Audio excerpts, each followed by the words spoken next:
বিসিবির বোর্ড অথবা নির্বাচন সংক্রান্ত কোনো কিছুর সাথে আমার কোনো সরাসরি সম্পৃক্ততা এবং সংশ্লিষ্টতা নেই, নির্বাচনের সাথেও নেই।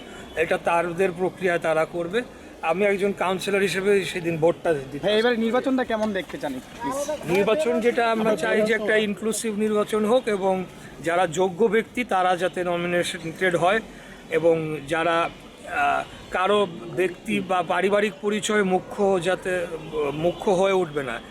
পারিবারিক সদস্য হয়েও তো যোগ্য ব্যক্তি হতে পারে, তো তার বিরুদ্ধেও আবার যদি অযাচিতভাবে সমালোচনা করা হয় সেটাও ঠিক হবে না। তো আমরা চাই যে যোগ্য ব্যক্তি দ্বারা আগামী দিনে বিসিবি পরিচালিত হোক, কারণ এটা আমাদের জাতীয় প্রতিষ্ঠান এবং এই টিমটা আমাদের রাষ্ট্রীয় সম্পদ বলে আমি মনে করি। ইশাক ভাই, লাস্ট একটা প্রশ্ন ভাইয়া, আপনি বেশ কয়েকবার এই মাশরাফি সাকিবকে নিয়ে কথা বলেছেন, আপনি সবসময় পজিটিভ।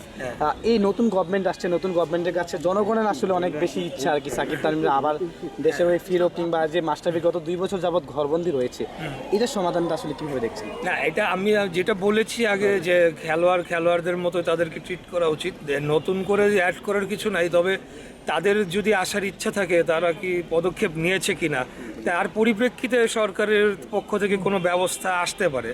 তারা কি আসতে ইচ্ছুক কিনা এবং তারা কি অনুতপ্ত কিনা, যে কারণ জনগণের আক্রোশ রয়েছে।